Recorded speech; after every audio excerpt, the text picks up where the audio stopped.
All right, you're live on your Facebook page, Doc. Oh, wow. Okay. Hello. Is anybody out there? We are here. We are here. Well, good evening. I'm Dr. Sabrina Black, and I want to say welcome to the conversation on race with BMWs. And for those of you who are wondering what BMW stands for, is Black Men of Wealth, of Wisdom, and of Wit. This is a dynamic panel of young men who we've gathered together for this conversation on race. So as we're waiting on others to join us, let me tell you a little bit about how this even got started. So most of us remember when we had the conversation about somebody's knee being on your neck. That was when our brother George Floyd was murdered by the police. I got a phone call from a friend of mine named Sharona Shapiro. Sharona was very concerned about what was going on in our country, and she was saying, Sabrina, we've got to do something. So Sharona and I hosted a series of conversations. It was 4 weeks in the month of June. We talked about the issues of racism and prejudice, inequality, inequity, and talk about raising Black sons. As Sharona and I was having this conversation, it was a dialogue between African American moms and Jewish moms.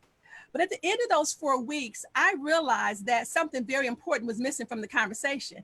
And it was the voice of the African American man.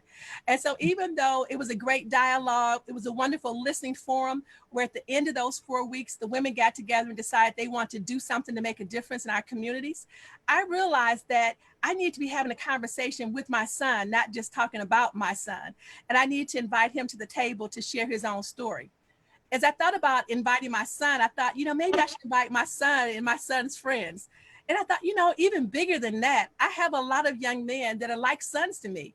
And so I thought about who is this group of guys, 35 to 55, who are a voice to be reckoned with, the voice of our generation. Those are the guys that we want to hear from.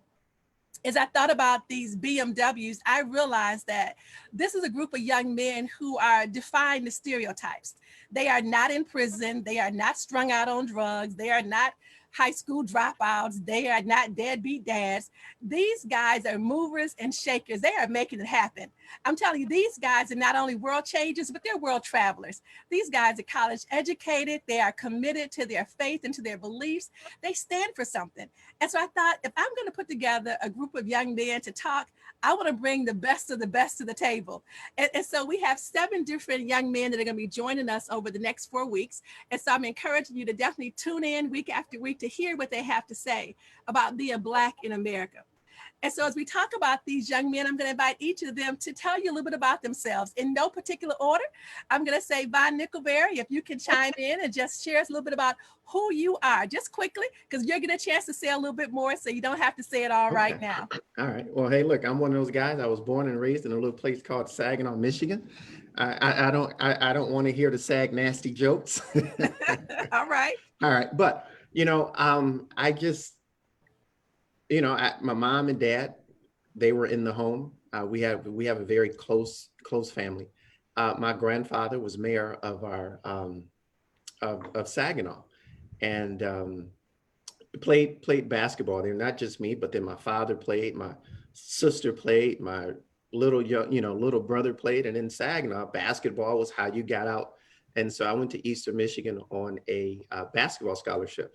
And one of my most favorite things was making it to the Sweet 16 in 1991, losing to the Tar Heels of North Carolina.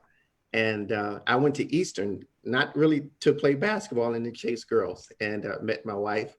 And that basketball thing just kind of, I couldn't do both. I, I didn't trust myself to be able to do both and do both well. So got involved in ministry by accident. So, and then just started off at Black Family Development under a guy by the name of Donnell Craven. Alice Thompson, I think, is the CEO now, and worked in the little projects of Detroit. And then from there became an entrepreneur.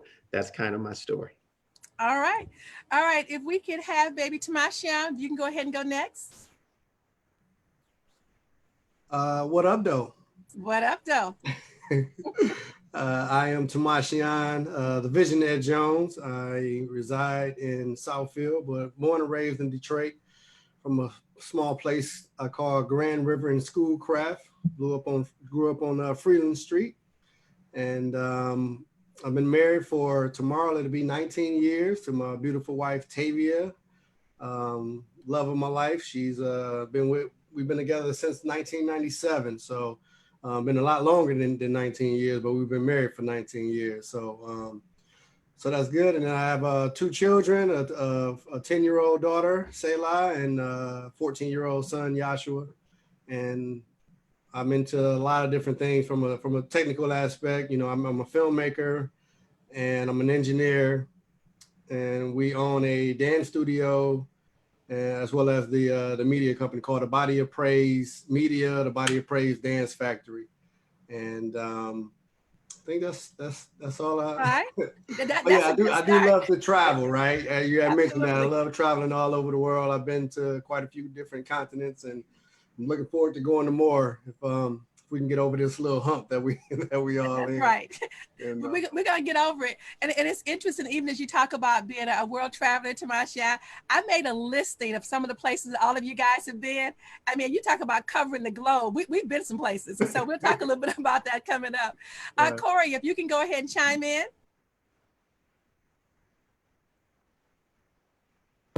Sorry, guys. Absolutely. Yeah. So again, my name is Corey. I'm actually from Detroit. I grew up on Finkel and Myers, Finkel and Ward.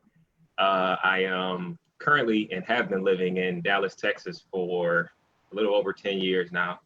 I actually graduated from Saginaw Valley. So I lived in Saginaw for a little bit. I lived in Bay City for a little bit. I've lived in Flint for a little bit, all before moving down to Dallas.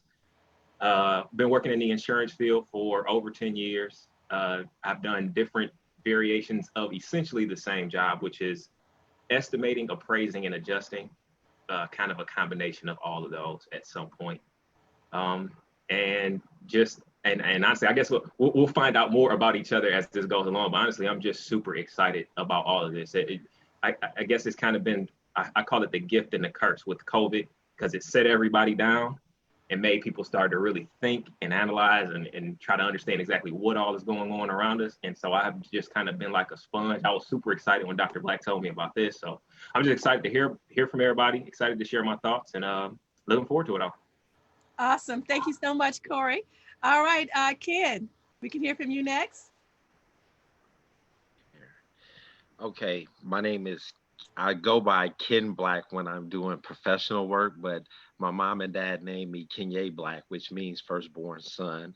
Not that I'm not proud of it, but one of the things that we'll talk about during this discussion is here how we have to switch different codes. And so one of the things that we have to do is I have to code my name. So when I'm around people and I want to be taken serious professionally, I have to go by Ken Black. And Ken Black normally gets the interview, he gets the job done, he gets every opportunity. Kenya Black, that was born in Detroit, Michigan, that grew up on Grand River and Joy Road, graduate of Redford High School, does not necessarily get those same opportunities, even though they are one and the same. They are both, brothers, fathers, grandfathers. I'm a grandfather.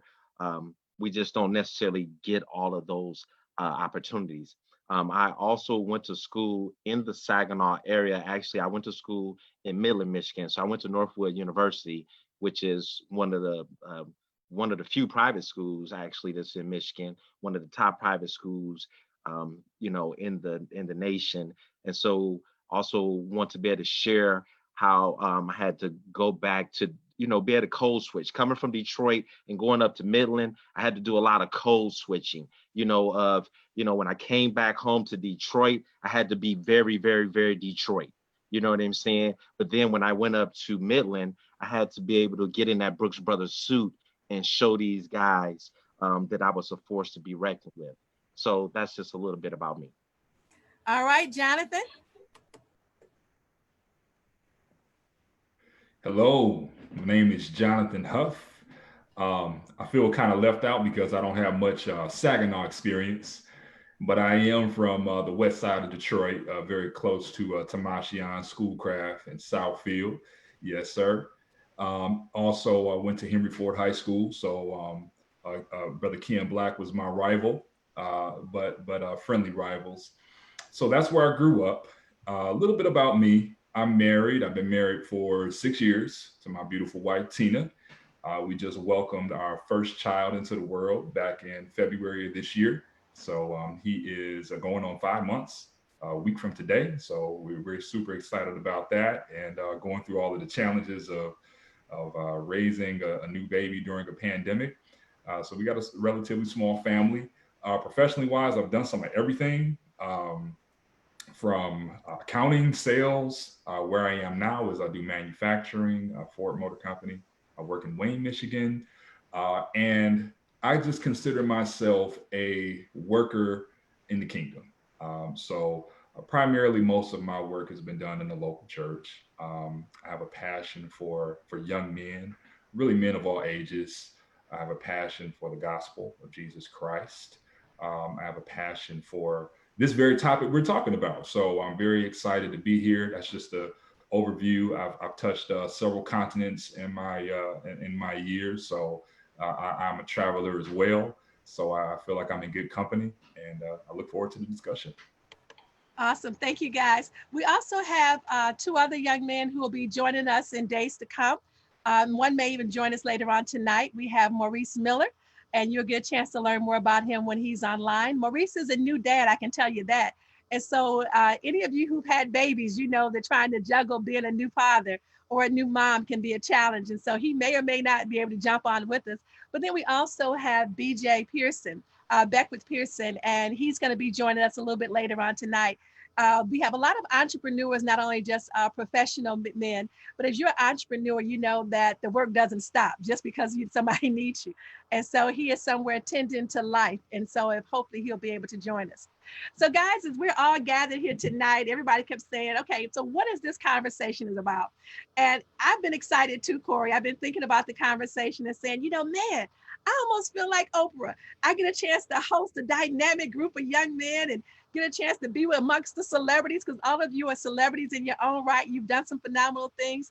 But the conversation we want to have, though, is a conversation about race and about what it means to be a Black man in America and some of the challenges that you faced and how you've overcome it. Because I don't want this to just be another conversation about the problem. We got a lot of those going on right now, but we want to be about the solution as well. So even as we talk through the issues, let's talk through how to overcome it, because there are going to be a lot of young men and older men who are going to be watching this. There are going to be a lot of moms who are going to be watching this. Who are going to say, what advice can I give to my son? And what do these BMWs have to say? I've been bragging about you guys. These are Black men of wealth and of wisdom and of wit. So I'm counting on you to bring it and to tell people some things that they can really utilize in days to come. So first question for the group, and whoever wants to jump in first. So everybody talked about, the issue with George Floyd and how his dying breath, he was calling for his mother. And so I want to talk about the impact of mothers in your lives. And we're going to come back and talk about dads as well. But tell me about the impact of having a mother in your life, or the absence of a mother in your life, and some of the wisdom that mothers imparted to you.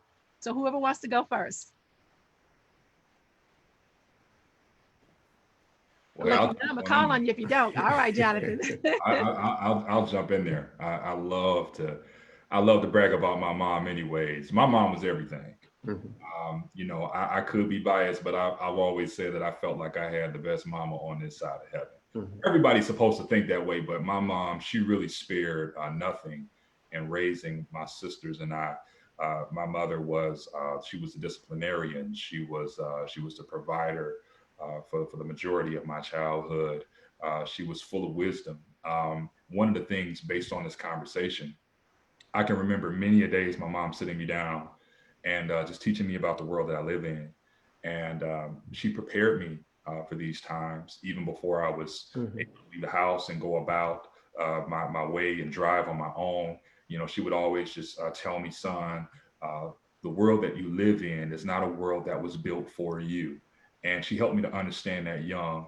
She helped me to understand how to talk to police officers. And she would tell me, if you go out, if you get stopped, don't worry about what they say to you. Don't worry about talking back. Be as submissive as you possibly can. And she had this speech with me when I was maybe 13, 12 years old, just to put in context. Whatever you do, just come back home. That was the thing that she would tell me, is that I had to survive no matter what, so I had this ingrained in me at a young age. And we'll probably talk about some instances where my mom's words to me,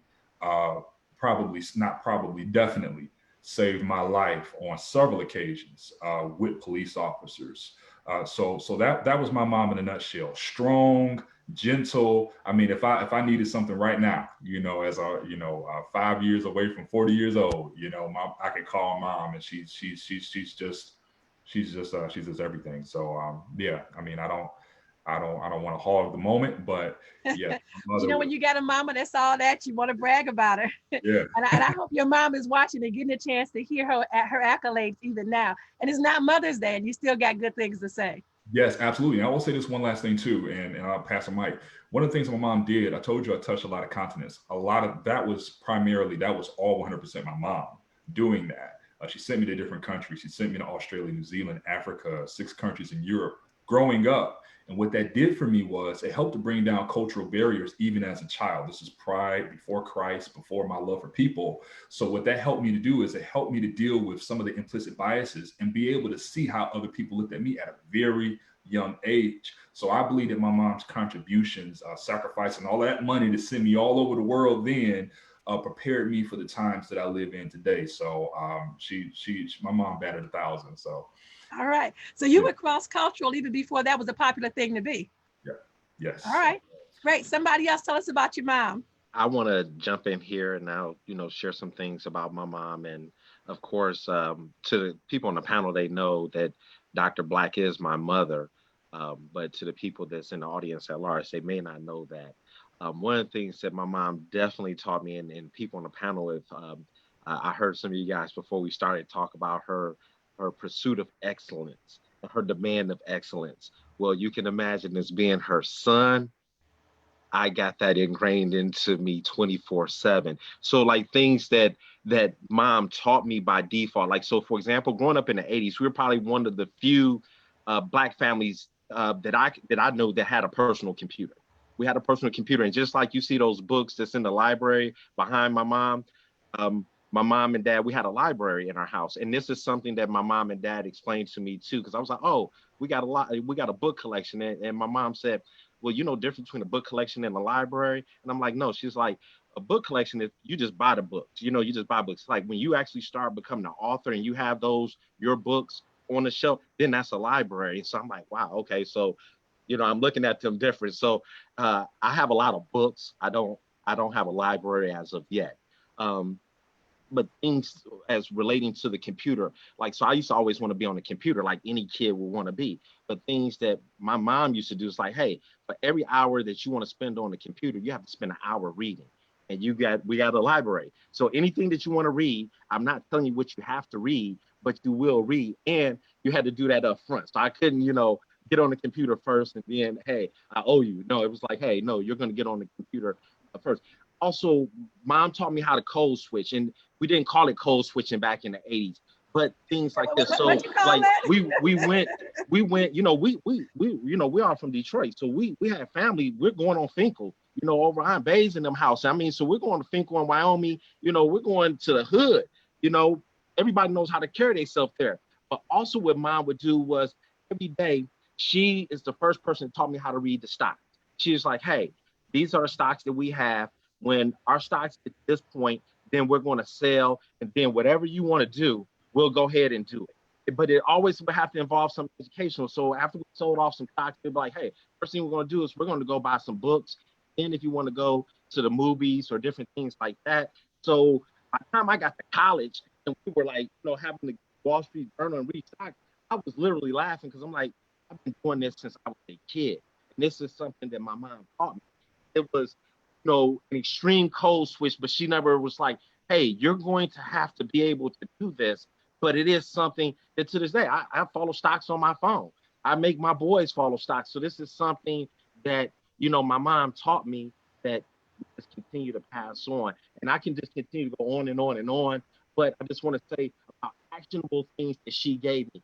And I carried on with my kids. So it's like, hey, you want to be on the computer, you want to play the games? What have you done educationally? You got to give me some reading. You got to give me something. I want some equity in sweat, in brain sweat, and things like that. So those are things that I'm definitely glad that my mom drilled those things into me. And you guys on the panel, I just say this: you get a light. You get the light work. Even far away, I get the heavy bag work. Oh, you're funny. All right, somebody else, talk about your mom. Uh, can I jump in there? So my mother was amazing. Still is. She's what I call like the first visionary that I knew. She would, walk up to a house that we couldn't afford and be like, "Yeah, we're gonna get this house," and do whatever it take. Next thing you know, we move into this nice house, one of the biggest houses right around the corner from you, Dr. Black. That's where we used to live. All She right. drove past that house and said, "All right, we're gonna get this house," and we ended up getting it.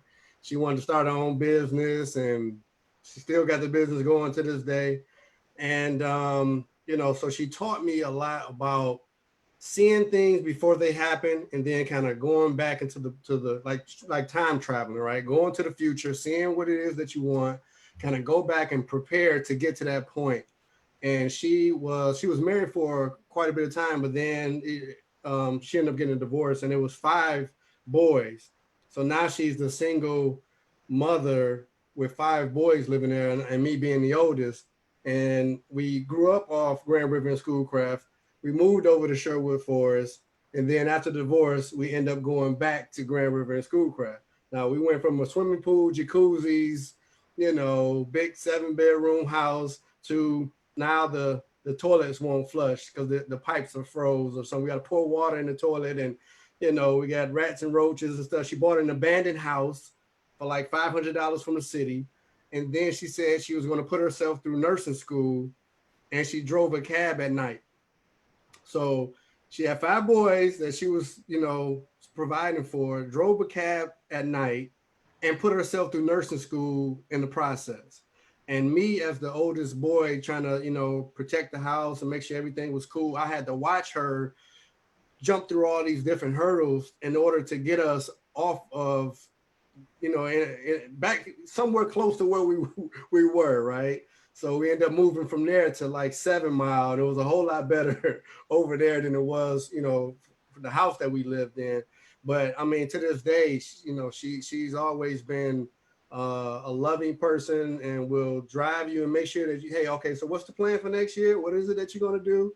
And she always give you that push, and I bounce things off of her all the time. I'm always thinking about doing it, and yeah, you can do it. So just buckle down. But yeah, I love my mom, and she's amazing. Wow. Thank you so much, Tamasha. Even as you're talking about your mom, I just want to pause right now and give a shout out to all the moms that are watching, because remember, this conversation that we're having tonight started with a group of African American moms and a group of Jewish moms coming together to talk about raising sons. And so moms are important in the lives of children. And I definitely want to give a shout out to single moms, because single moms have to work double time to make it happen. And so thank you so much for the moms who don't give up on our sons, who continue to fight the good fight of faith to make it happen. Somebody else, tell us about your mom. I'm gonna go ahead and jump in here. And I mean, I guess as far as the actual question itself of what all my mom has done, or what all impressions she has left on me as far as my relationships building with others, I'll just say that my mom really just has been the ultimate example for everything. Like, she's been a hero. She's been the ultimate example of how you're supposed to love someone. She's been the ultimate example of how you're supposed to read and research. She's been the ultimate example of how you're supposed to question, but question respectfully. I mean, like, everything that I can think of the characteristics about myself that I think are either admirable or that I've been complimented on, or any of those type of things, all of those attributes, all those things that I've learned, I can attribute it back to the way that I was raised. And my mom's a single mom. She lost both of her parents at a very early age. She had 4 other sisters, and they all grew up together. Their grandmother made sure that they stayed together, regardless of what was going to happen, because there was the chance, obviously, that they break up all of the 5 sisters when the parents pass, or when the parents aren't able to take care of. So my mother's grandmother made sure that all those girls stayed together in one house, even though she had other kids that she was taking care of. So she grew up with other cousins and aunts and all of that. But I'm saying that to say, I think that what that did for my mom is it taught her how important and how strong family really is. And those type of things, and even the way that you interact with your family, the way that you won't necessarily always get along with your family, or you won't necessarily agree with everything with your family, but there's a love there, and you find common bond, common goals, and you make sure that you're always there for each other. And so I'll say that if nothing else, or I say the utmost thing that my mom has taught me was that. But I even think of, I mean, I hear it's kind of the common theme in what everybody else was saying too with their moms. I mean, my mom, I remember growing up and it being like it's summertime, and before I could go and play or before I could do stuff, I had to write down every Bible book in order, probably 5 or 10 times, literally start to finish, because she was trying to get me to remember the books of the Bible. And then it came from there. Now we're studying the books of the Bible and what's in Genesis. Now what's in Exodus? What's in Leviticus? So she's teaching me these things. And then I saw my mom. My mom has always been someone who has advocated for the word of God and for helping others. So I was out as a young child watching my mom preach to others, going door to door. And this is in Detroit. This is on, it's funny because I was talking to my mom yesterday and I was saying, you know, it's funny. I haven't lived in Detroit in over, like I was telling you guys, over 10 years. And the parts of Detroit that I remember the best are the parts where I saw my mom preaching. So it was like, I can still name you the streets on the west side of Tuller, Turner, Ellsworth. Like I can name you all of these streets because I know those territories, because I watched my mom preach in those territories. I walked with her. I watched the way she interacted with people. I watched the way that she empathized with people. And so I think that all of those, my mom was more of a lead by example type of a person. And I know that this is kind of a question that's going to come up later, but as far as like the talk that the parents have with the kid, the talk that I had with my mom, it wasn't a talk. Like I couldn't point to one specific, the talk. My mom has gave me the talk since I was old enough to remember. She's always taught me how certain people are going to look at you in a certain way. You have to treat everyone with respect, but certain people you'll have to speak with this tone as opposed to this tone. So kind of like Ken was saying with the code switching.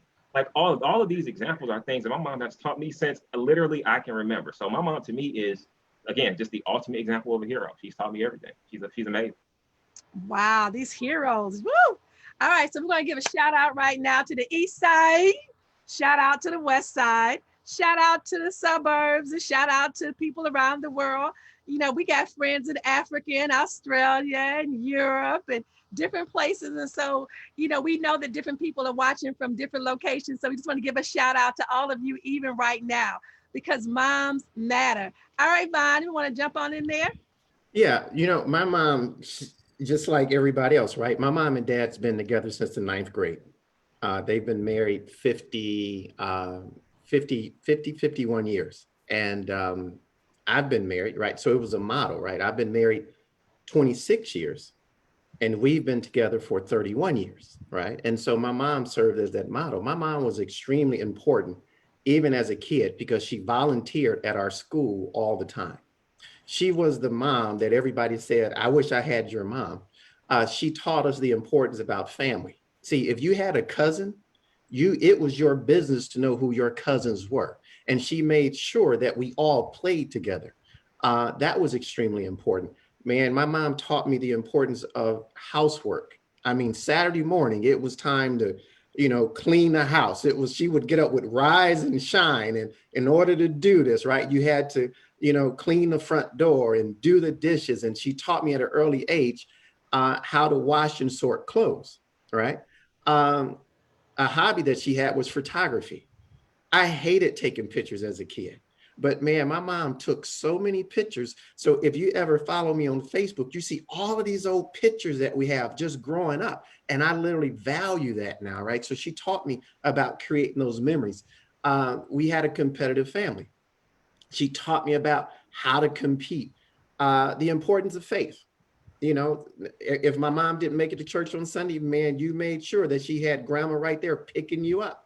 And it's extremely important that she also taught me how, I remember the conversation where she said, Vaughn, I don't want you to be like, and excuse the expression, but she said, I don't want you to be a lazy Negro, right? I want you to know how to do stuff.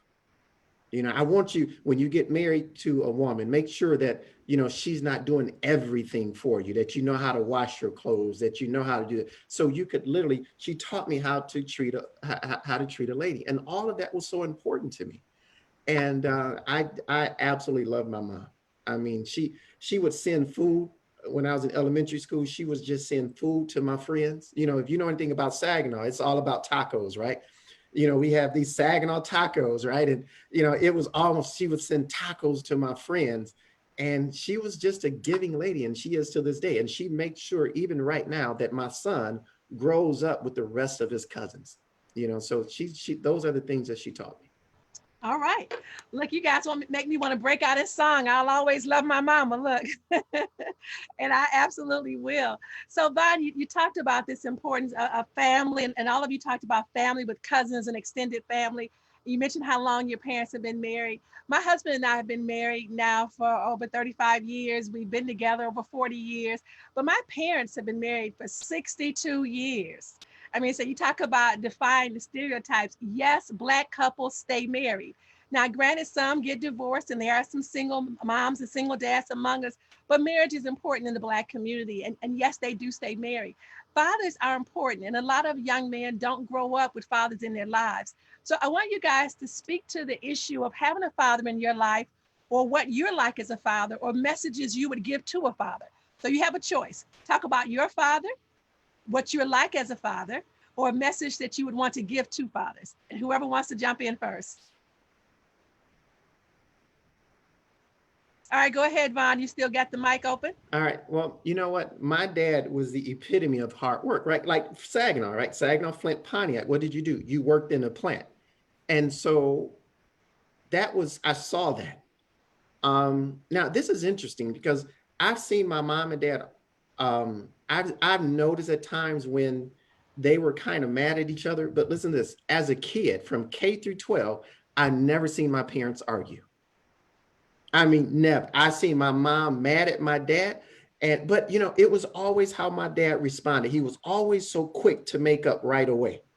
You know, my dad life changed when he met my mom and when he married her, because the cousins on my mom's side was like, what's she doing with that thug? why she with him, right? But you know, he wasn't an educated person. You know, in Saginaw, what do? You play basketball. In Flint, what do? You play basketball, you work in the plant, right? That's how you get out. And he was that ultimate provider. My dad was cool. I wish I had the element of coolness. But you know, he was a person that, you know, he wasn't a strong person of faith growing up as a kid, right? It wasn't until maybe I got to, you know, maybe about 15 or 20 years ago that my father just gave his life to the Lord. And so now I love to go to Saginaw sometime on Tuesday and see the person that didn't step in church teach Bible study on a Tuesday night. You know, that is so important to me. And then my wife just literally think that my dad is one of the best dads in the world. And so, you know, oh, this is important. I had an older sister growing up, and the one thing that he said was this: never hit a woman. If my older sister hit me, his thing was, if you hit her, I don't care what she did to you. If you hit her, I'm going to hit you. So growing up, right, it was almost as if that was sacred. Don't put your hands on a woman. You know, I remember I got into a fight with a good friend of mine, right? That, you know, and his sister, she jumped in and she hit me in the back. And in my head, I just kept hearing my dad say, don't hit this woman. Don't hit this woman. So I'm standing up here taking the punches from this girl because I'm literally afraid. I mean, I could take it. I'm literally afraid of, well, my dad just saying, you know, and he told me, said, I'm so glad you didn't hit her. I heard she whooped your butt and you did right because you can take it. But I'm so glad you didn't hit her back. And now the same person I got in a fight with, let me tell you what my dad does. Brian Morgan, my dad picks up sometime for church. He had a stroke.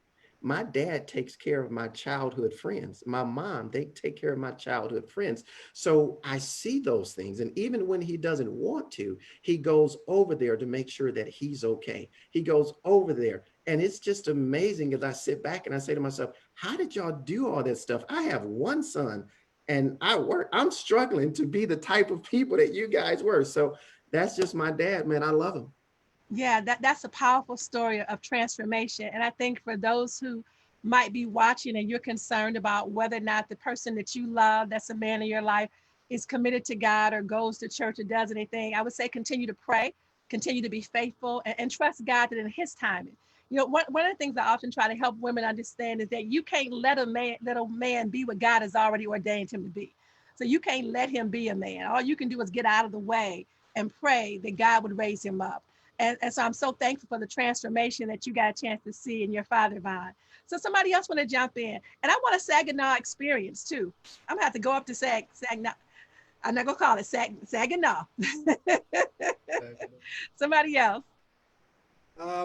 Yeah, I can jump in there. So growing up, I didn't have my father around, and as much as he wasn't in my life, I always had a desire to have a relationship with him, and he always traveled all over the country and never had a priority to be with me. So I knew who he was, and I knew I had a sister and other kids across the country that was my siblings, but I didn't know who they were. I only knew of one, my sister Shantae. And so growing up, having that void in my life, when I became a father, I just wanted to make sure that I did all the things as a father that I wanted as a child growing up, right? So when I see, I used to play basketball as well. Didn't quite play in college and everything, but I definitely played in high school. And I would see fathers at the game with their sons, screaming out, cut off the baseline, this and that. And I'm like, well, what is the clown at? My father ain't, so I would like get mad at the other players on my team who had fathers in the stand because my father wasn't around, right? So, my son said he wanted to play basketball. Guess who was on the sideline screaming, cut off the baseline? You know what I'm saying? My father never took me. I probably seen him twice in my life. I think I seen him when I was like 12, when I first like met him. That I met him when I was younger, but I don't even remember that. That's how young I was. And then I went to see him again when I was 24. And so I only saw him 2 times in my life. But not having a father had a really big impact on me as a father now, So, and I always, even as you talked about the whole mother thing, one of my favorite rappers was Tupac, and he had that song called Dear Mama. And, and most of us who didn't have our father in our lives, we would always identify with that lyric, like, he passed away and I didn't cry because my anger wouldn't let me feel for a stranger, right? And it was like, if he passed away, I couldn't even, we have no connection, and that's growing up. I've since developed that. We talk on the phone or whatever. I just haven't seen them, but we do have a connection. But it's a lot of kids that's growing up that don't have a father in their life, and they want one, and a lot of times we as, Black men in our communities, we definitely have to reach out and be that father to other kids as well who don't have the father in their lives as well. So, but yeah, that's all I can say for now. Well, I know I'm with a group of talkers, and it's all right. Oh, I know you're That's on why time. you guys are at the table, because you can carry it. All right, so go ahead, Corey. Okay, so and I guess I kind of want to. I like to tread this one kind of carefully, and not in wanting to be politically correct, but in to not get the message crossed. And the reason I say that is because, like, having a father, a mom and a dad who live together, that's ideal, and that's what you want. That's what we hope that everybody has, an ideal situation where mom and dad are together, they're able to raise their kid, and both teach them both their values, same time, same household. Obviously, that doesn't always happen. So I'll say in my situation, my mom and dad weren't together when in raising me, but there has never been a time in my life that I can remember not having a dad. And I guess that speaks to the type of man that my dad is. And I appreciate that. And so I guess that's more so I would like to just give that message to people that, and this isn't to say that I am opposed to a mother and a father raising up a child, because sometimes if you don't specifically say that, then it feels like you're kind of anti that. And that's not at all the case. But what I do think is important is that the fact of having, if possible, a mother and a father at least raise that child together, or if nothing else, having a family and supporting system, whether that be mother, father, mother, aunt, brother, sister, whatever it is, having a group support and raise that child up. So with that being said, My dad, kind of like my mom, I consider him a hero.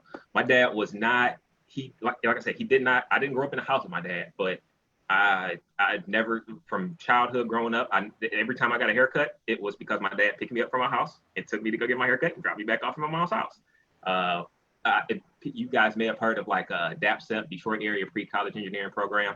I think about mornings where I had to go to those DAPSEP programs. My dad would come pick me up from my mom's house, take me to DAPSEP way downtown or Southfield or wherever it was, take me back. Like he's just always been there. Graduation, not even, and that's just kind of the big stuff, graduations and that kind of stuff. But I mean, even the small stuff.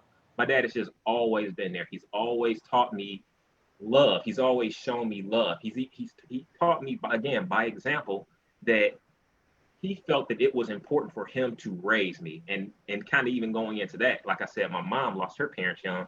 My dad also lost his parents, but at an even younger age than my mom did. Like my dad was literally a child when he lost both of his parents.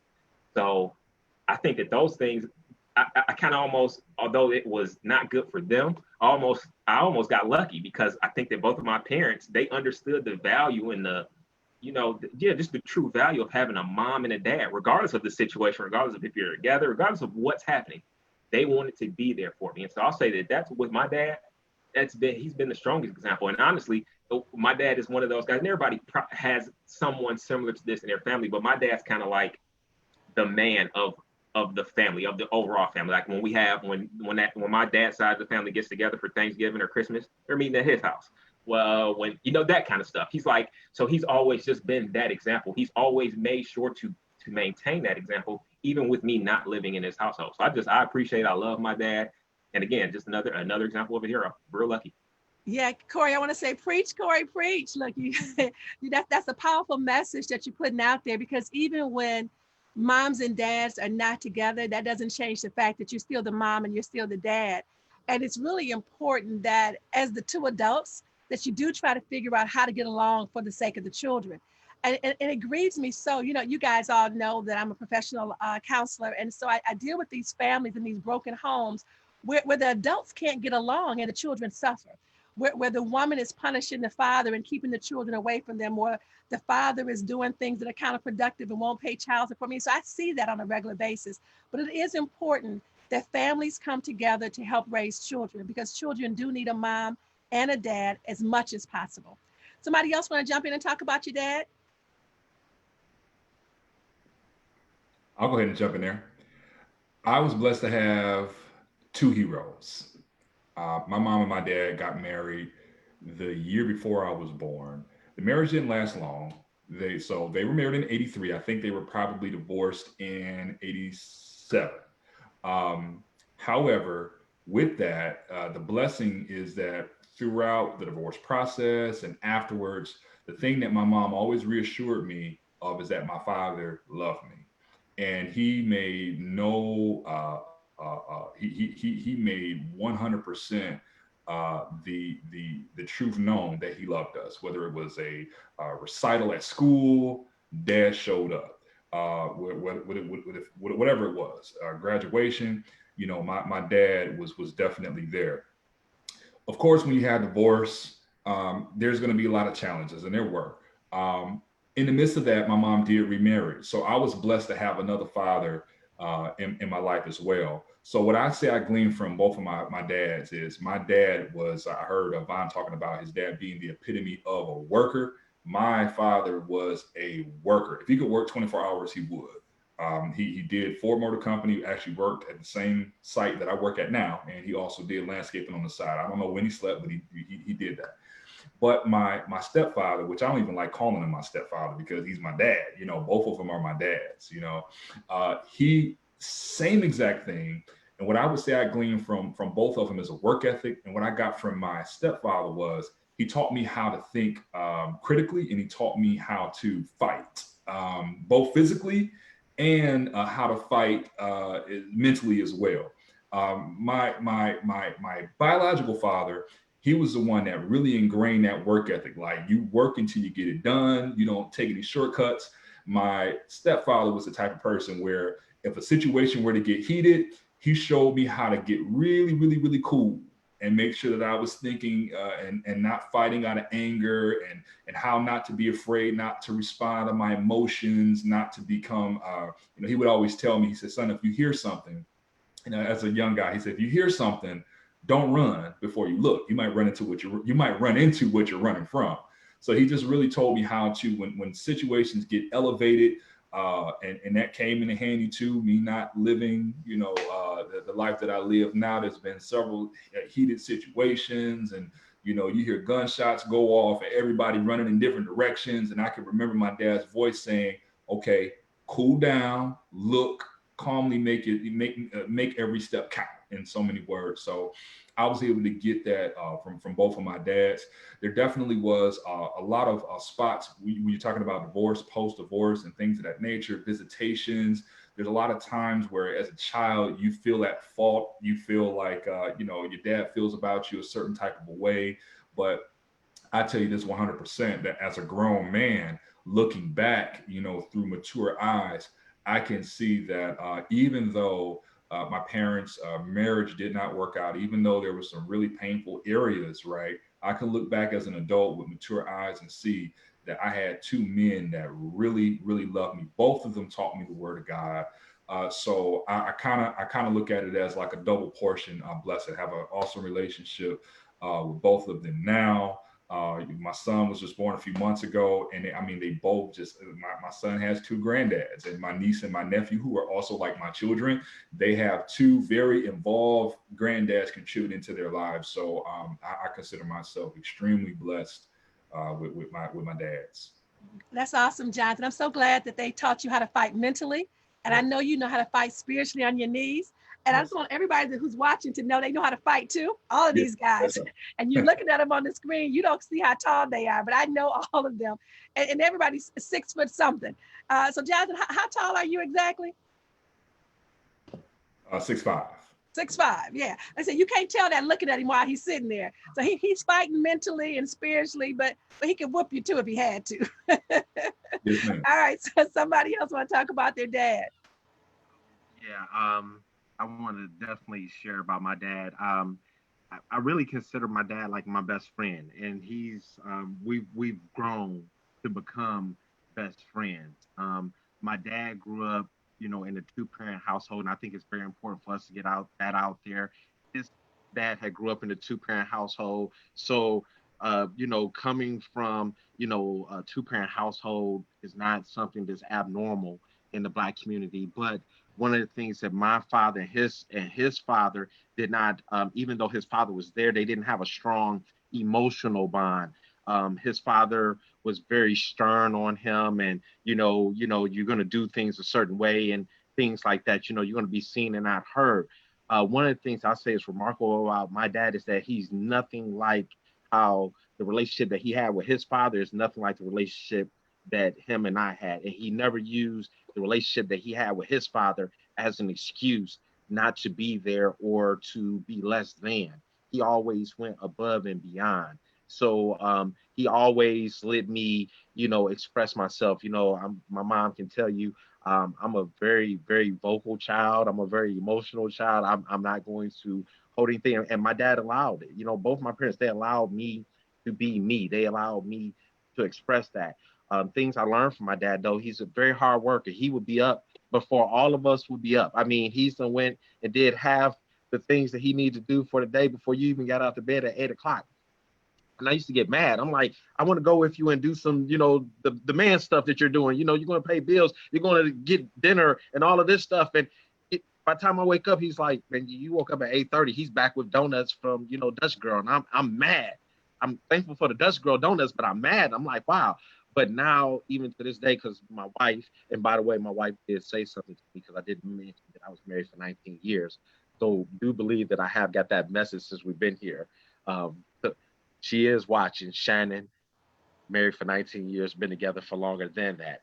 Okay, but she still says that like you're so much like your dad, like because you get up now before everybody else get up, and I try to have all my stuff done, and I try to have dinner, before my wife and them head out and stuff. I want to have dinner on the stove and still get along with my day, or I try to beat my wife back here to the house have dinner ready for her and things like that. But those are all things I learned from my dad. My dad to this day still caters to my mom. He's going to make sure that she has breakfast, lunch, dinner. If she needs something, he's going to be there. So I learned how to be a man, and being a man is not always about overpowering and using brute strength.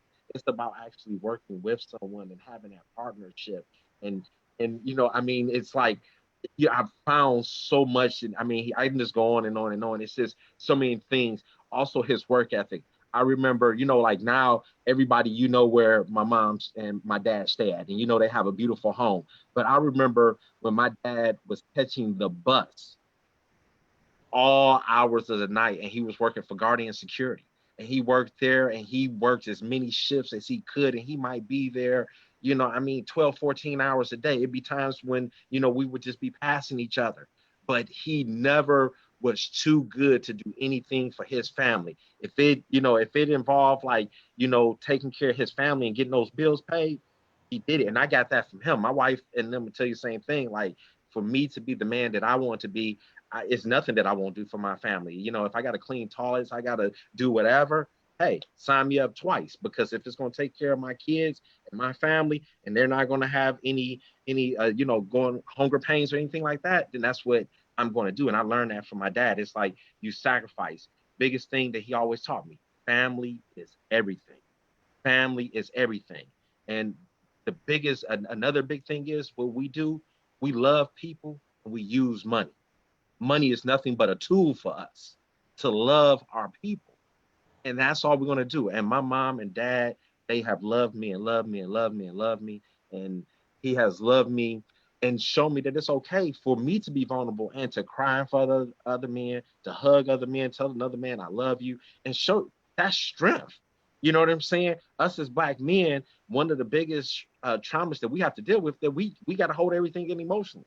We can't sit up here and say, I love you, I hug you. So I talk to this man every day. I tell him I love you every day, and he listens to me. So if I can be half the father that he has been to me, and I'm gonna tell you this, he's been a great father, but he's been an even better grandfather. I don't know how I'm gonna beat this man as far as being a grandfather.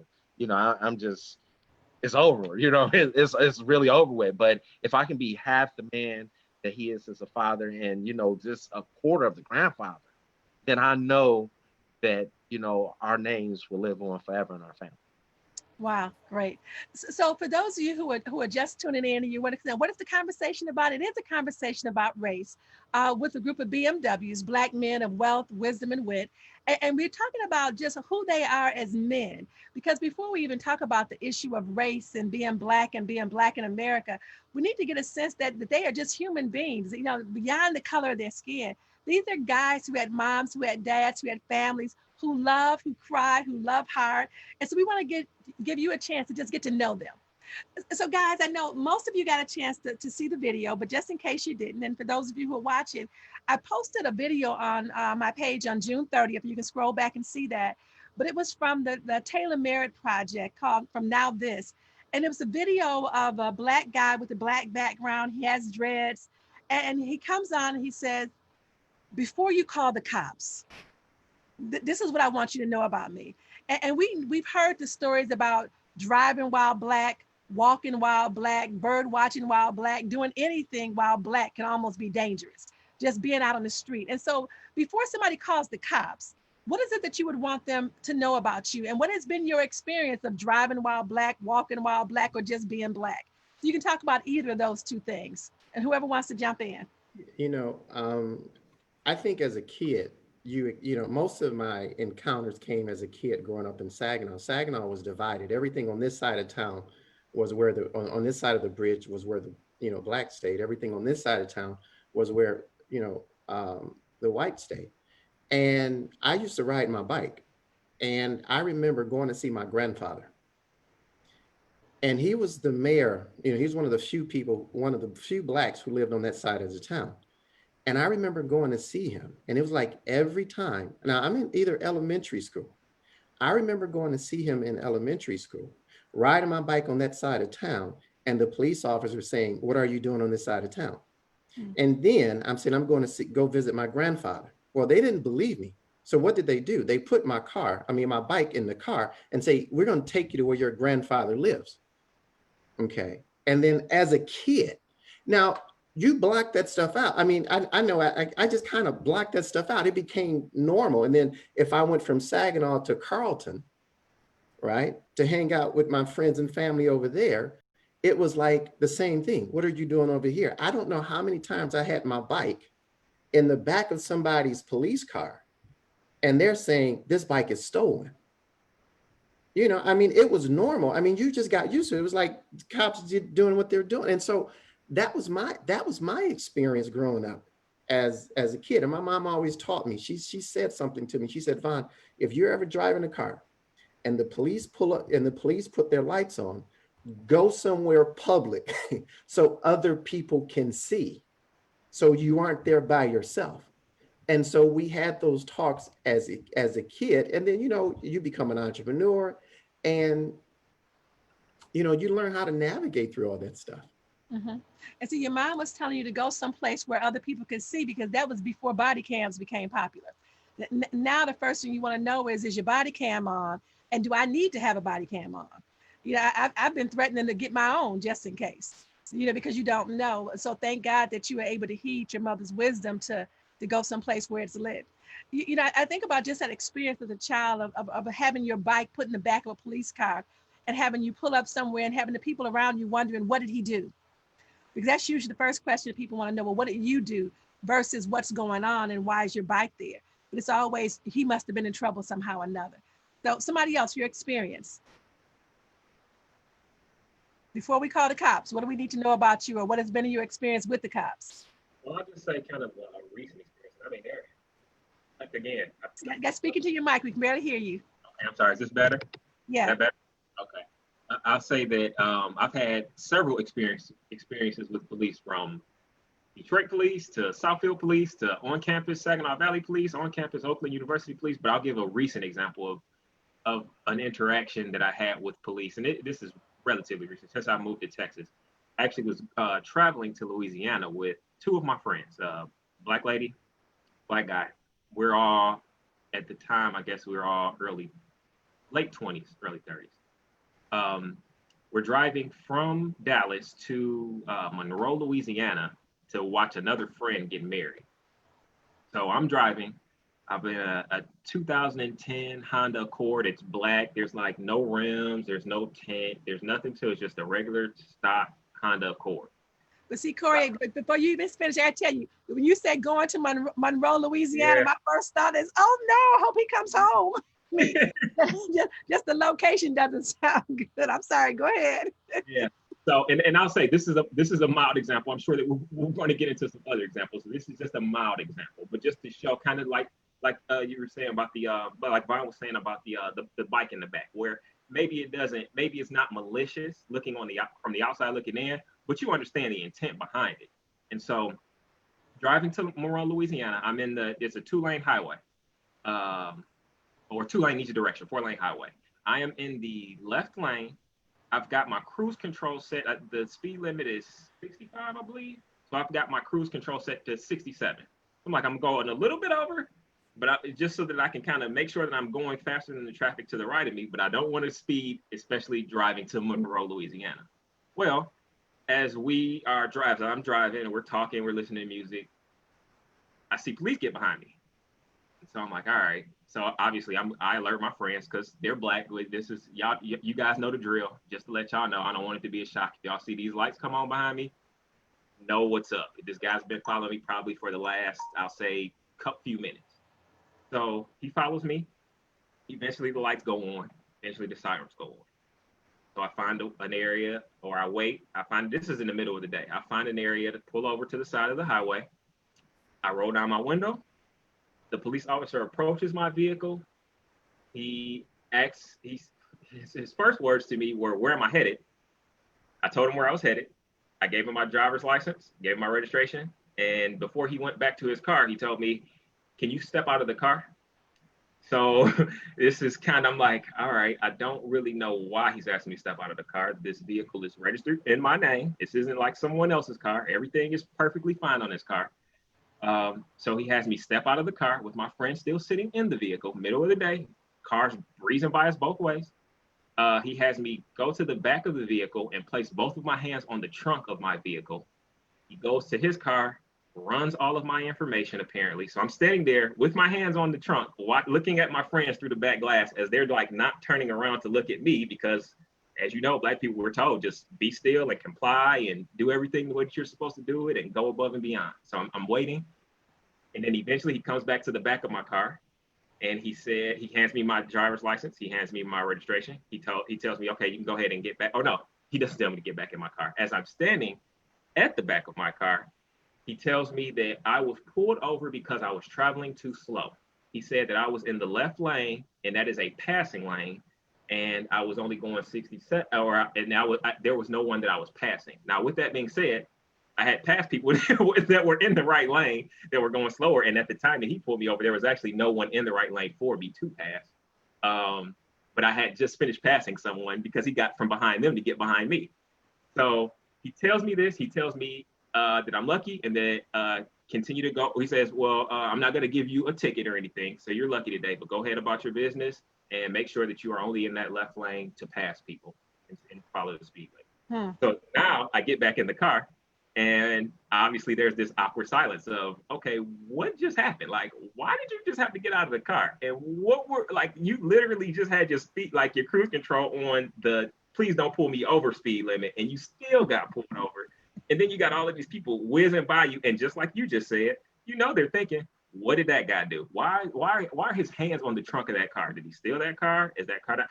So all of this stuff, and it's embarrassing, it's demeaning, and then you have to get back in your car. You got to talk about what do you think the next 30 minutes of our conversation going towards Monroe was about? That.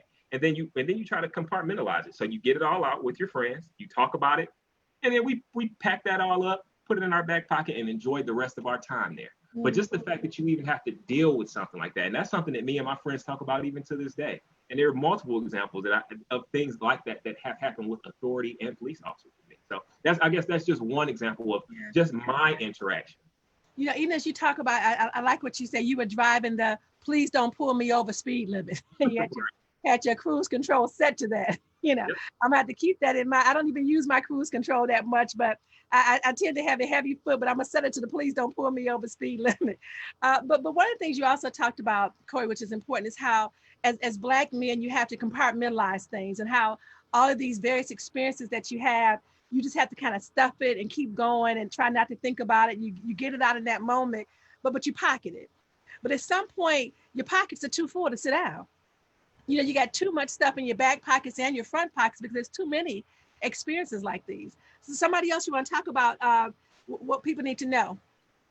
I was going to add to this about a similar experience I had, and it was a great opportunity for me to share it with my coworkers. So I'm currently in Southwest Missouri. When I moved here, I work for a Fortune 200 company, and I'm a territory manager. So I had a coworker of mine who is a white female ride with me to kind of show me where my territory, where it was at, the north and the south and all of those things. So after a hard day at work, we're heading back and we're coming down the 4-lane highway. And you know how we're kind of trained to see police officers a mile away. So I see the police officer, he's going northbound as I'm going southbound, heading into town.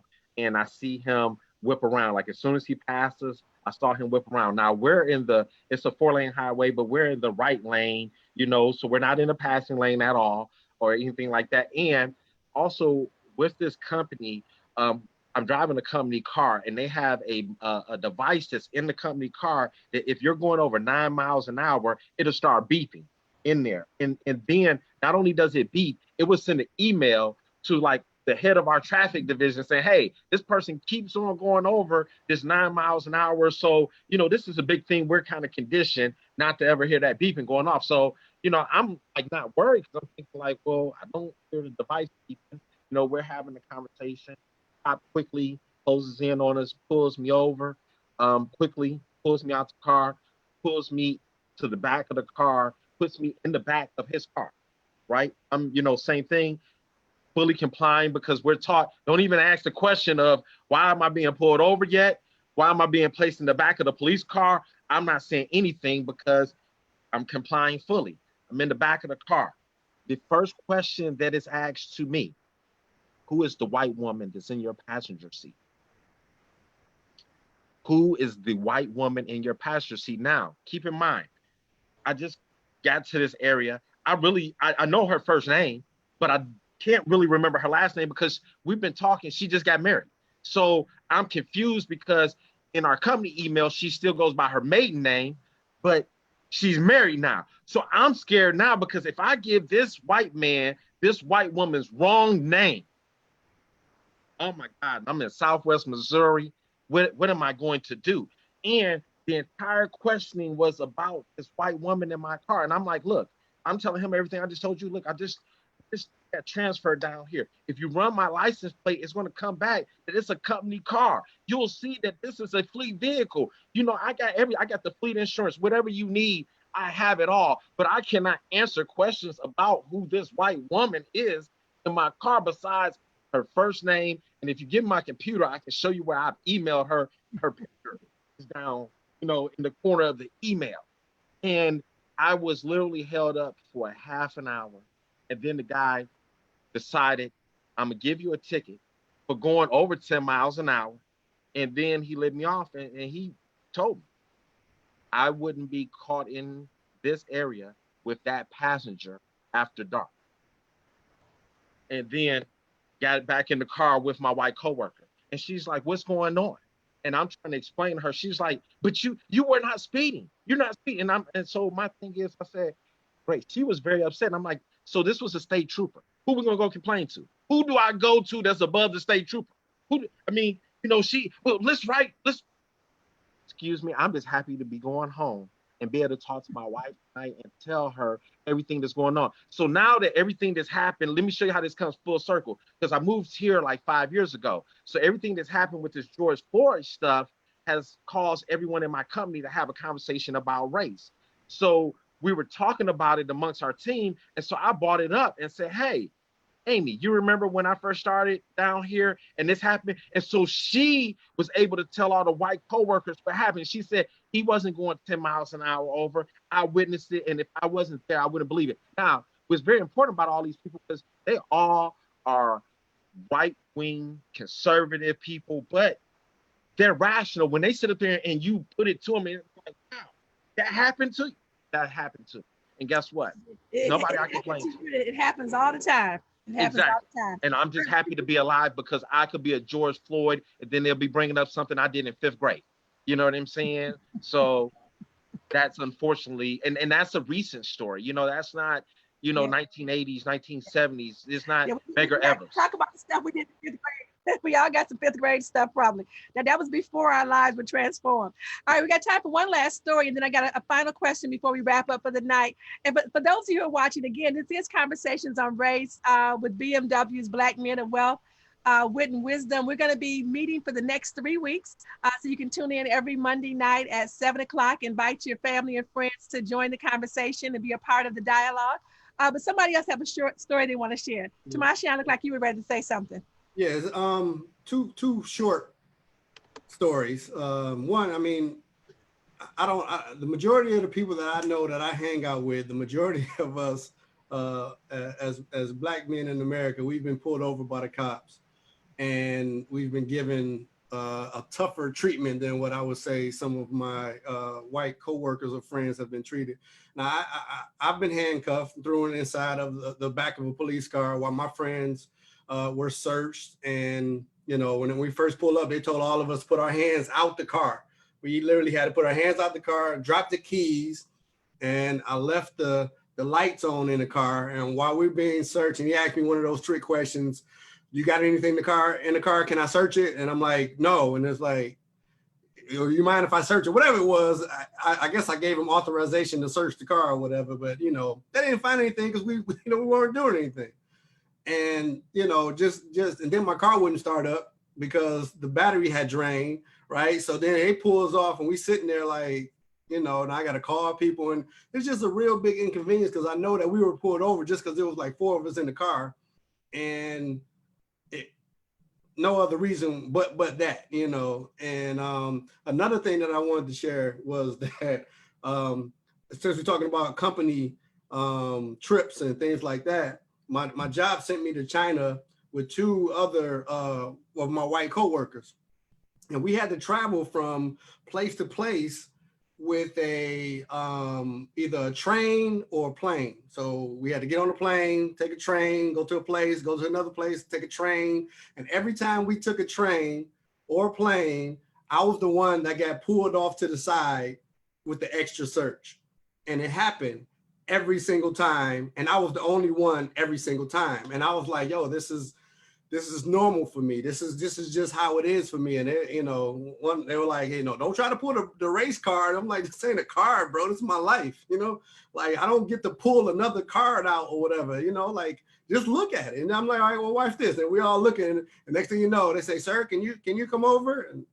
And it's me, you know. And it was only one time when it was legit. I had some shaving cream that was too big, you know. But that one time, I give them the benefit of the doubt. They did their job, you know what I'm saying? But the 7 other trains that we took and 3 other planes that we took, no, they didn't have that right. So just walking through knowing that, you know, I'm different than everybody else. And I'm okay with that. I embrace my blackness and I walk around with my African hat and whatever else, you know, I you know, it's just the way of life for us. You know, we just like we want it to change. We're fighting for it to change. But for centuries, we've been screaming out that this stuff needs to change.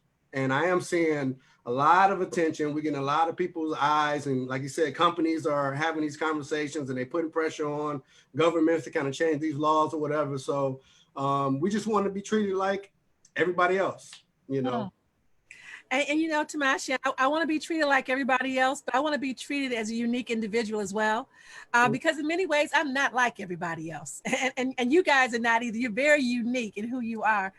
Whether we're light-skinned black, dark-skinned black, mocha, chocolate color, caramel, whatever we may call ourselves, we black.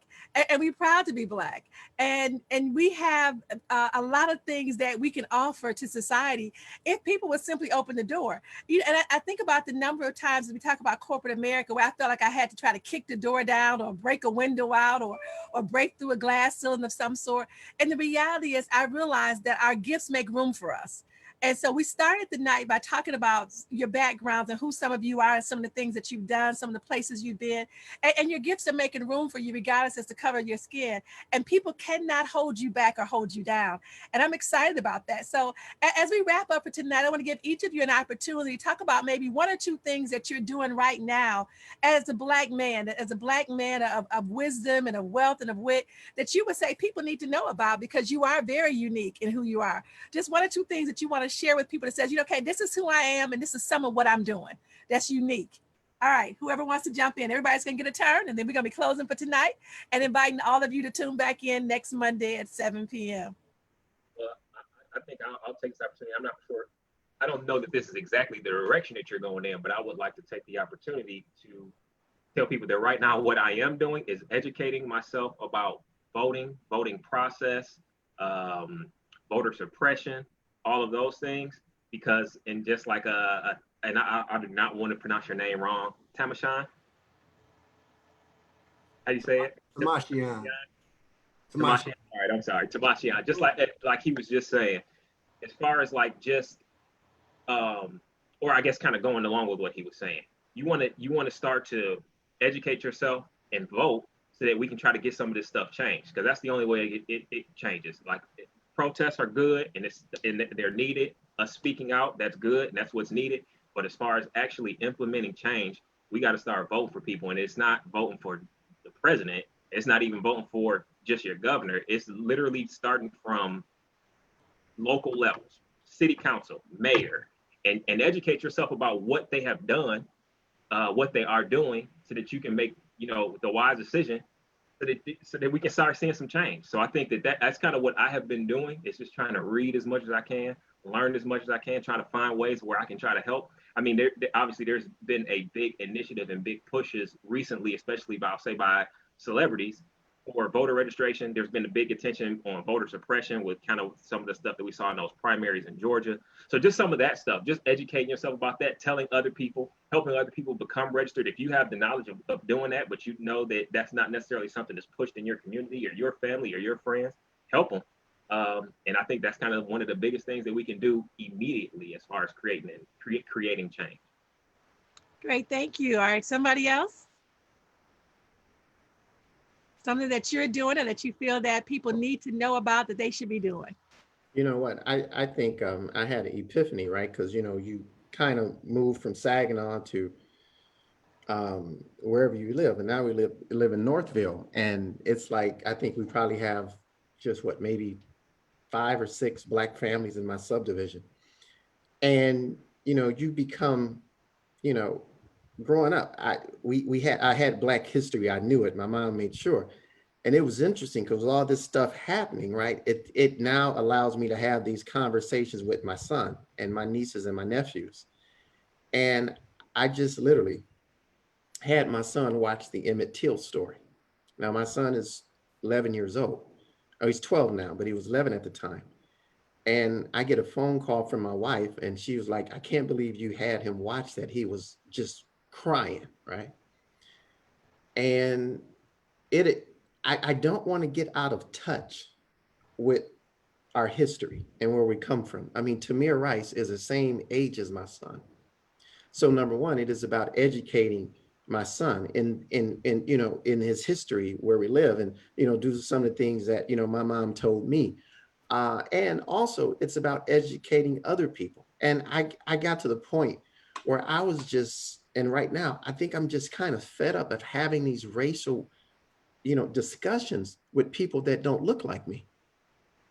And again, I know we have to have these racial reconciliation and these talks, but at some point, I just had it up to here with trying to tell people it's not the same for everybody. It's it's different, right? And so for me, I also realized that it's not just about voting. I think what we're missing is, well, not what we're missing, we need to address it as being addressed, but economic empowerment and wealth education. That is so huge. So when we talk about voting, we talk about history. Your son talked about stocks, right? I go back to the OJ, right? OJ didn't get away because he was innocent, in my opinion. OJ got away because the LA cops were so corrupt. But what he had was he had money that a lot of us probably didn't have access to where we could afford a Johnny Cochran and a dream team. And, we got to start developing financial literacy and economic empowerment along with all the other stuff, because protest is good, but if it's not addressing people's pocket, it's not going to get done. All right, so we're talking about voter registration and getting out and vote because your vote does matter. We're talking about economic empowerment. We're talking about history. We're talking about education. Somebody else want to chime in? What do you think people need to know? I see you can. One of the things that I personally think that has become very apparent to me is that, like, when we're talking about this group on here, if people between their 30s and 50s, what we haven't acknowledged that happened in the Black community is the mass incarceration of those people between the 30s and the 50s. And I'm going to tell you why they're important, because we're the bridge. We're the bridge between the older generation and the younger generation. We're what they call in the streets the OGs. Whether you want to acknowledge yourself as an OG or not, if you grew up in Detroit or Saginaw, you done made it to your 30s and 50s, you're an OG. And us as OGs, what we have to do is go back, just like you said. I'm the only Black man that's in my neighborhood. Matter of fact, we're the only Black family. When I say Black family, not only is our last name Black, but we all Black. Everybody Black. My wife Black. Everybody Black. Only thing not Black is our dogs. You know what I'm saying? That's it. But what I recognize here is that the hood is the same everywhere. The hood in Saginaw is the same as the hood in Detroit, as the same as the one in Springfield, Missouri. So guess what? Me as an OG from Detroit, though, what I realize is my word carries weight down here, because they just know, oh, this dude from Detroit. So I've been down here and I take the little young guys and I'm taking them up under my wings and showing them how they can get out the streets. And it ain't all about going to college. It's about trades. look, man, if you can go out here and you can hustle on the street, you can be an entrepreneur. And I'll tell them about different ways they can be entrepreneurs. Let me invest in you. I'll invest in you so that you can get out the streets. But then what I want you to do, once you make it to OG status like me, you got to pull somebody else up. It's to each one, reach one, teach one. But what we can't do when we achieve our success, we can't be afraid. That's one thing I'm glad about being from Detroit, because I'm not afraid of no hood. What? Let's go in here and talk. Let's talk. Because that's all I'm trying to do. I'm not trying to take over your neighborhood, but I'm trying to make it where everybody can elevate. And why that's so important is this. I have 3 boys and 1 girl. And I want these people that's in the street to know who I am. So when they run across my kids, and they might be thinking about making them a victim, but they be like, hold on. Yo dad, and I'm gonna tell you, I go by the name of Baba Ye. Baba Ye means elder.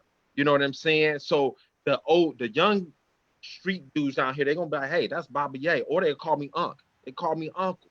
Why? Because I'm not afraid to go down there. Hey man, come here. What you doing? What y'all trying to fight? I can put young guys on here that they'll tell you. I got a silly quote that I'll tell them because they'll talk about fighting each other. And my first question is, I'm like, are you in the burger business? Because if you're in the burger business, beef ain't no good. You see what I'm saying? So get rid of that. And we're the ones that's got to start challenging them. You got to be the one that challenges them and sit up there and just come into their life and step in there. I don't care if your father wasn't there. I don't care if your uncle wasn't there. Guess what? The OG's here. We're not having this. We're not allowing that. When I grew up off of Grand River and Joy Road, and I grew up Grand River and Joy Road with the heart of where YBI started at. You see what I'm saying? And why they got to take off so well is because they had the older dudes that were telling the young dudes, hey, this is what you do. But we can do that in reverse. We can be the good guys that's coming in telling the young dudes, that's not what we allow. We don't allow you to disrespect women. We don't allow you to sell drugs. We don't allow you to do anything that's going to harm our community. And if you do it, then you're going to have to answer to us. And it's more of us than it is of you. And you'll be surprised at how quickly these young men, and I'm going to wrap it up real quick. These young men join gangs because they want discipline. We're acting like we're afraid of them to give them discipline. You come up and you check them, man, what you doing this? They welcome it. I got young dudes that don't know how to open up bank accounts. They don't know how to fill out resumes. I'm just a regular dude. You know what I'm saying? I'm like, man, get your resume together and I'll take you to go get a job. I'll take you to go help you open up a bank account because you can't do nothing if you don't got a bank account. Take these guys. I know we get into the voter registration and that's great, but you'll be surprised how many people don't even know how to get a driver's license, a state ID. We got to get down to that grassroots and talking to them. But if you don't talk to them, every man is going to put on that facade. He's going to act like I'm a big tough guy. You're a big tough guy. All right, sir. Take a deep breath. Take a deep breath. That's your. You know, I would go on about that, but that's. Take a deep breath, OG. Look, you guys are BMWs tonight. but you are right. We do need for you guys to be the good guys who are going to help the younger guys level up. And it's not about one or the other. It's both and. You know, they need all of the things that you guys are talking about. They need voter registration. They need economic empowerment. They need to know how to get a bank account and get a driver's license. They need one of the older guys to come alongside them and walk with them and talk with them. That's what mentoring is about. That's what discipleship is about. So it's not just you guys have made it, but I'm glad you made it. And I'm glad that we got some young guys who will be watching and some fathers who will be watching who say, you know what? I need to step up my game too so that I can be in a position to help speak to the younger guys. All right, so who didn't get a chance to say their closing words? Don't jump on in there. I'll say this as an OG. What I will say is this. What am I doing right now is the question. What would it look like if there was an app that a young Black man could download that when he was stopped by the police, there was already laws and verbiage there for him to scroll past in every situation? Can I search your car? No, and this is why. When you quote the law, when you know the law, it puts you at an advantage. I do believe that what my parents taught me was necessary for the time that I grew up in. But I do sense that with George Floyd and Breonna Taylor and a lot of different things that's been happening this year, that we are in the biggest civil rights movement in the history of this nation right now. And I don't think this is a time for us to do things as we normally did. I think that this is a time for us to know our history, and know our laws. So they'll know our rights. So I've already talked with a few brothers that are much more brilliant than I am when it comes to technology and software and development and things of that nature as to how to get teachings, how to get short videos, because we're in that age now. If you can't get it in 2 or 3 minutes, don't forget about it.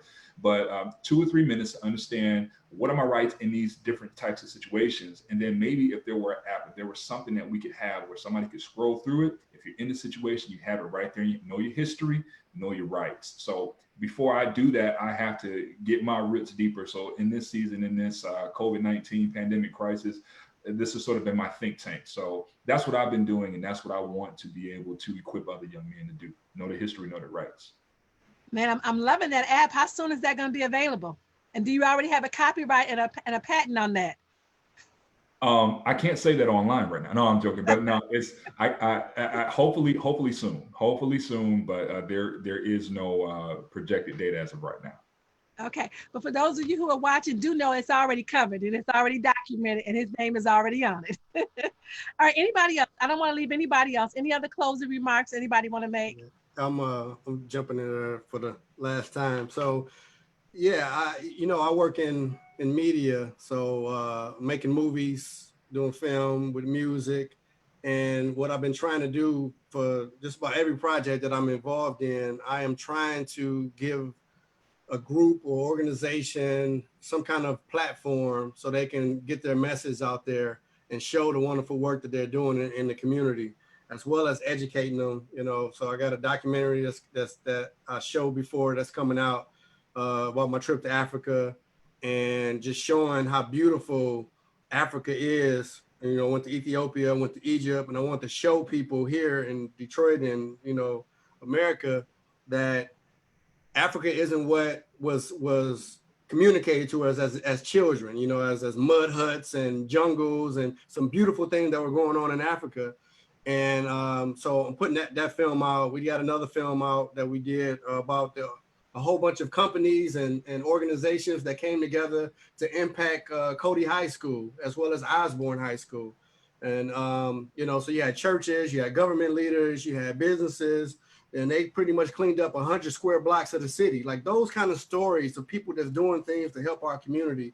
I'm trying to give a platform to that or help them out with good video and audio so they can continue to tell their story, so and different projects like that. We did another movie just last year called Hope 911. Dr. Black, she had a little cameo in, graced us with her essence, but it was about teen suicide prevention. So it was a lot of things that's going on in our community that we don't speak about. Teen suicide in the Black community is really impacting our community, but we're not really speaking about it. So we gave a lot of statistics in that movie. We showed examples on how to get out there, good counseling. So those things that our community needs, we're just putting them in video form, So again, that movie is called Hope 911. And a couple other projects, but I'm just saying, like, that's what I'm trying my best to do, is give this video and good quality video to groups and organizations to get their story out, and tell a little bit about my story as well. So, wow.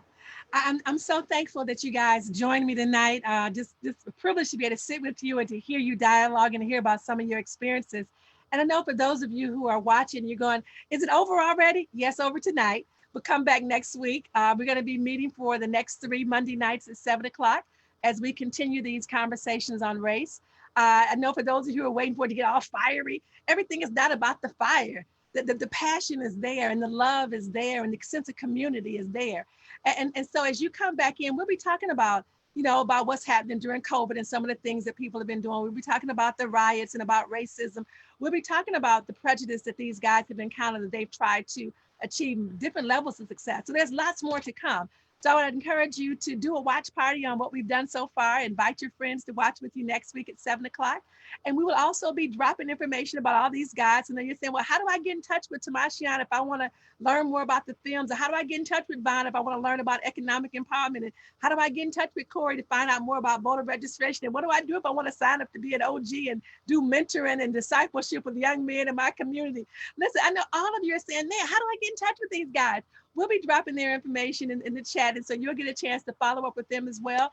But also we'll be talking about programs and projects that each of them are involved in, that if you want to help support and sponsor, because again, we don't want to just talk about it, we want to be about it. And we want to give you an opportunity to be about it as well. So again, thank you so much for tuning in. Thank you guys. Thank you, Corey. Thank you, Vaughn. Thanks to Mashian, Jonathan, Ken.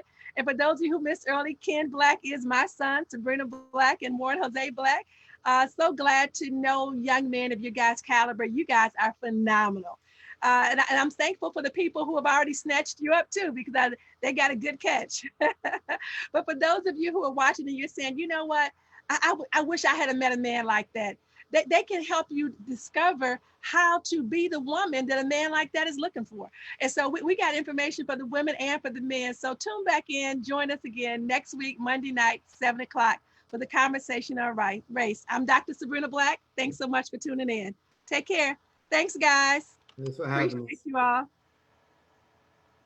Bye.